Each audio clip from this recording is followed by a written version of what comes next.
На 22 март 2011 година в 5:45 сутринта една камера улавя кратък момент, който по-късно ще се превърне в последната следа. Млада жена стои до вътрешен телефон в служебната зона на круизния кораб Disney Wonder. Няма паника, няма викове, няма сцена.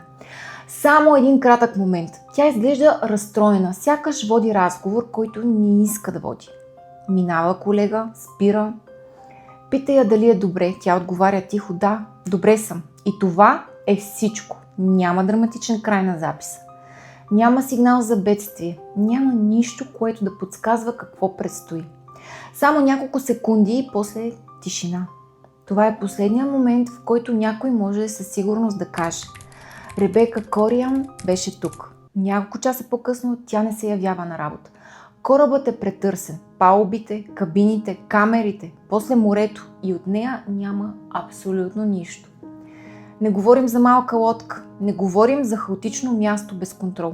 Говорим за огромен, модерен круизен кораб, пълен със семейства, деца, персонал, процедури и системи за сигурност. Място, където всичко трябва да се вижда, да се записва, да се проследява, и въпреки това човек просто изчезва. Без следа, без свидетел, без ясен отговор. И още от първата минута този случай остава едно много неприятно усещане.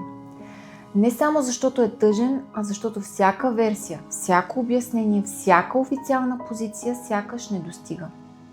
Сякаш нещо липсва.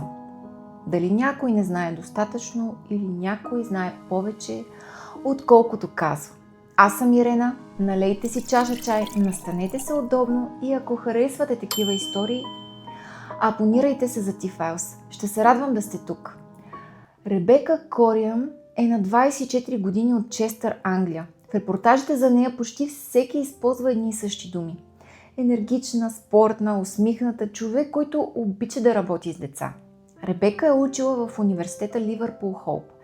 Нещо доста интересно като комбинация. От една страна се е занимавала с религия и въпроси за смисъла и ценностите, а от друга с това как се развиват децата и как се работи с тях. Освен това е тренирала триатлон. Спорт, в който се комбинират плуване, колоездене и бягане, и който изисква много издържливост и дисциплина. Родителите й са обикновени хора от Англия, с напълно различен живот от този на круизните кораби и големите корпорации.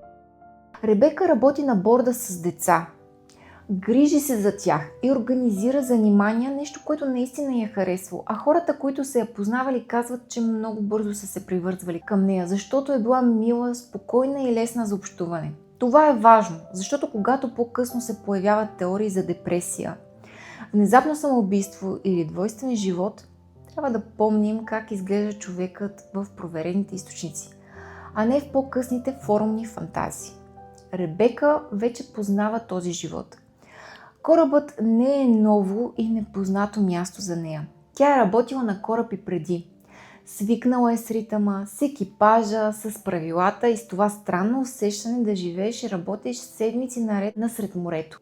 Когато изчезва, тя не е човек без посока. Напротив, има планове. След почивката си трябва да продължи работа по друг маршрут. Мечта е да види Аляска, да се срещне с сестра си, дори е планирала изненада за близките си. Пътуване до Дисниленд в Париж. Буквално има билети оставени до леглото и за изненадващото семейно пътуване, когато се прибере. Това не доказва автоматично нищо, но е важно, защото не се връзва с идеята, че просто е искала да изчезне или да сложи край на всичко. На 21 март 2011 година корабът отплава от Лос-Анджелис. В същия ден Ребека говори с родителите си и им казва, че ще им се обади на следващия ден. Но този разговор така и не се случва. На следващата вечер телефонът звъни и вместо нея се обажда представител на круизната компания. Казват им, че Ребека не се е явила на работа, че са я търсили на кораба и че не са я открили. Не, имало е инцидент. Не знаем какво се е случило, а просто не знаем къде е. Сутринта, когато не се появява за смяната си, екипажът започва да я търси. Проверяват кабината й, служебните зони, общите части. Пускат съобщения по кораба, Организира се вътрешно претърсване. След това се включват и външни институции. Уведомени са властите, започва и търсене по море. Включват се американската брегова охрана и мексиканските служби, тъй като корабът вече се намира край мексиканското крайбрежие. Това е важно. Реакция има. Корабът е претърсен. Морето също, но въпреки това резултат няма. И тук има една странна подробност. За американски граждани в такива случаи има по-ясни правила и намеса от страна на властите, но Ребека не е американка, а британка. Заради това как е регистриран корабът и как действат морските закони, разследването попада в една много неудобна административна ситуация. Няколко институции имат отношение към случая, но нито една не поема напълно отговорност да го доведе до край. Междувременно родителите летят от Англия до Калифорния и чакат корабът да се върне в пристанището в Лос-Анджелес. Когато най-накрая пристигат, ситуацията за тях става още по-тежка. По техни думи ги посрещат и ги качват в кола с затъмнени прозорци. Карат ги до пристанището, но ги качват на кораба чак след като всичките пътници вече са слезли. Влизат отзад, далеч от останалите хора.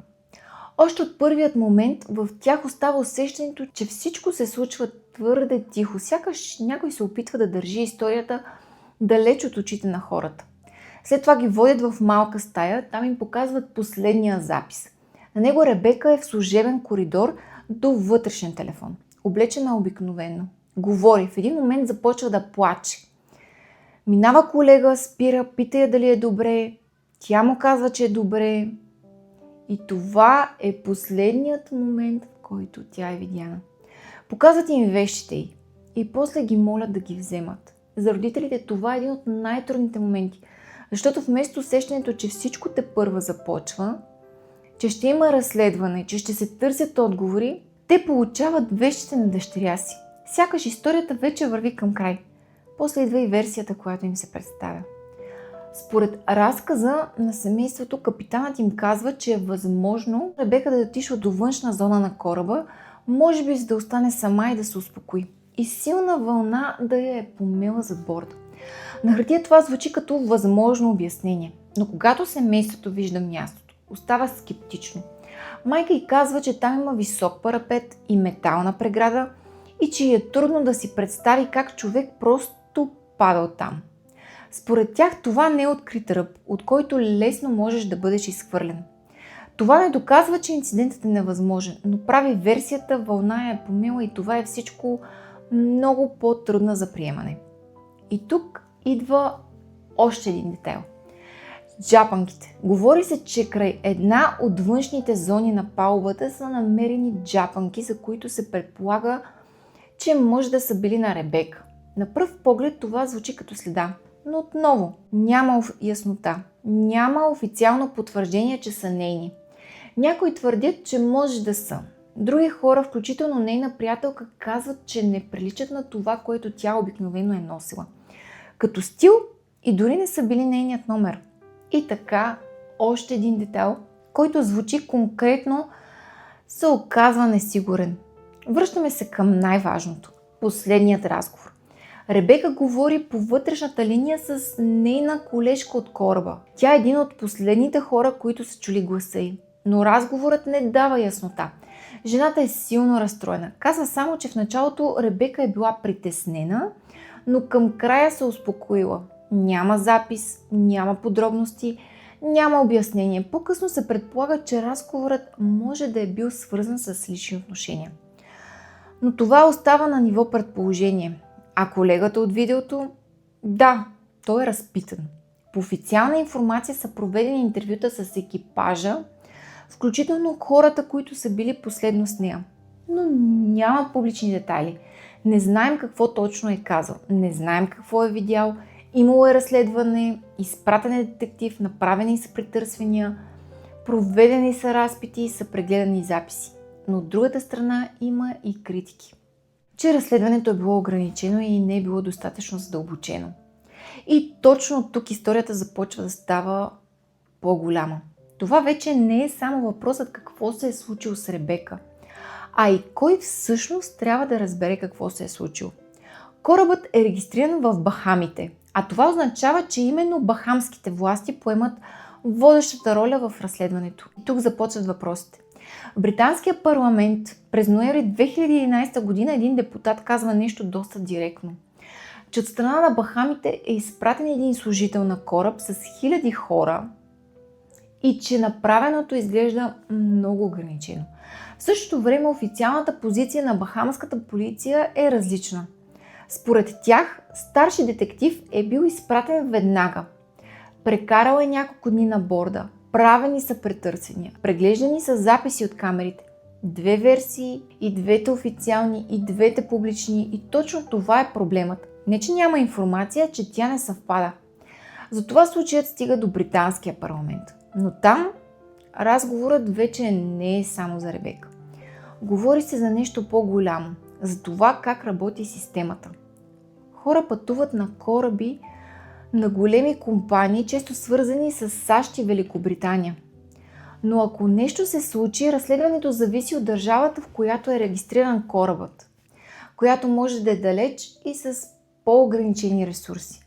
Това е онзи детайл, за който почти никой не мисли, когато си резервира почивка. Корабът плава под един флаг, но отговорността не винаги е там, където очакваш.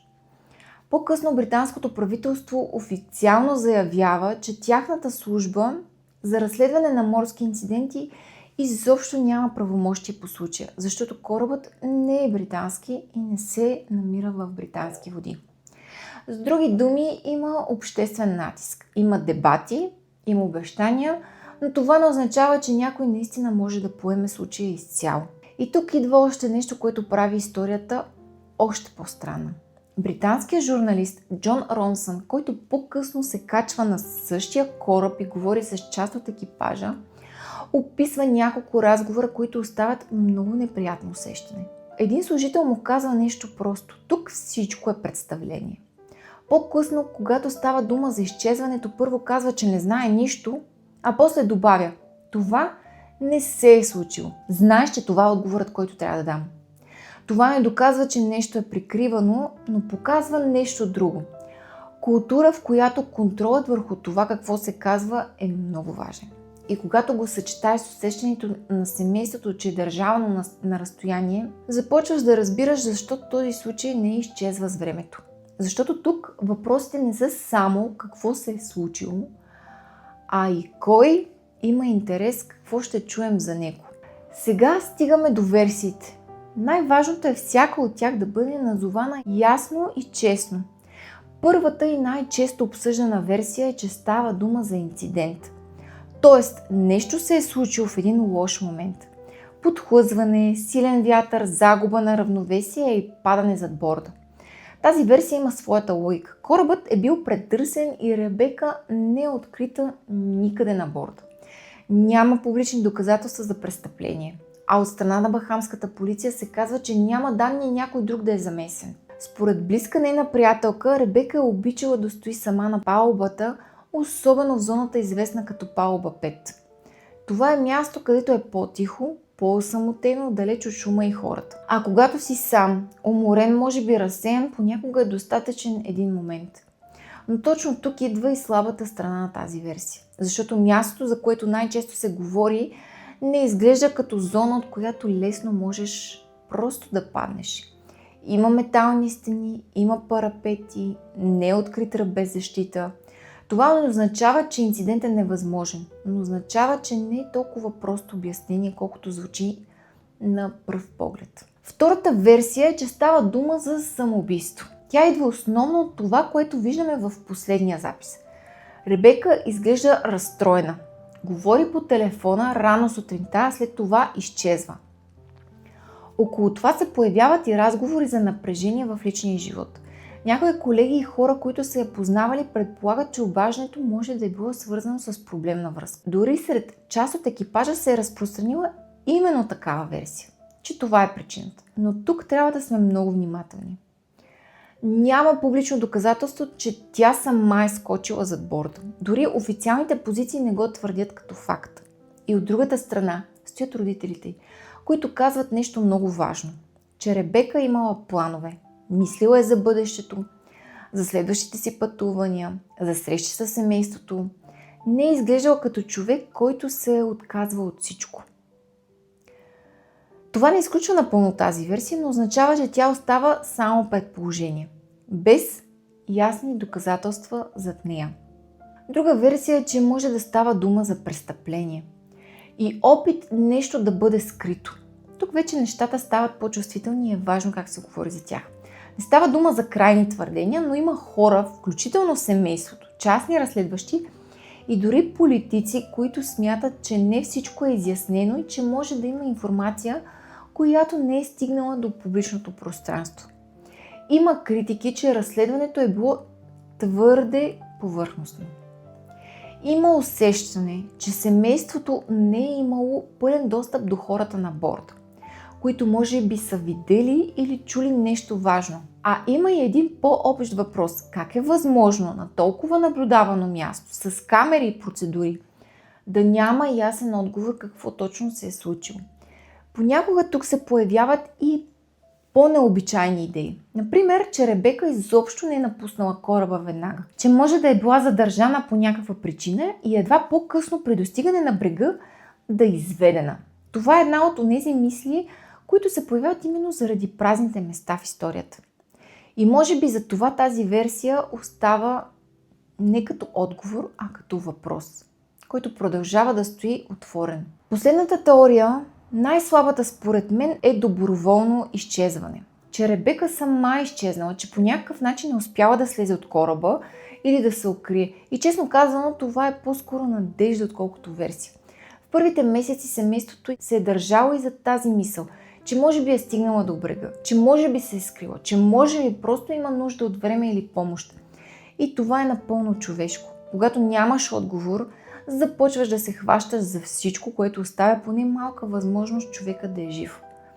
Но ако гледаме трезво, няма нищо конкретно, което да подкрепи тази идея. Няма следи, няма сигнали, няма нещо, което да покаже, че тя е напуснала кораба жива и незабелязана. Затова тази теория остава по-скоро като отражение на болката и надеждите на близките, а не като реалистично обяснение за случилото се. И тук, в края, нещата са прости.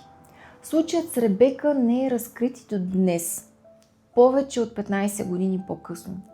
Има версии, има догадки, но няма нещо, което да сложи точка. Точно е как думата случай постепенно измества всичко останало, а зад нея стои истински човек. Това е Ребека. Човек с планове, с живот, който е вървял напред и в един момент просто го няма. И може би най-важното е това, да няма оставим да се превърне само в мистерия. Ако тази история те накара да се замислиш или просто ти беше интересна, може да подкрепиш канала много лесно. С един лайк, абонамент и споделяне. Това наистина помага повече, отколкото си мислиш. А преди да приключим, ако обичаш игри с думи и логически предизвикателства, можеш да пробваш нашата семейна игра Думка. Малък проект, създаден с много желание и внимание към детайла. Идеална е за разпускане след тежък ден или точно след такъв тип истории. Линкът е в описанието. Аз съм Ирена, това беше T-Files. До следващата история и следващата чаша чай.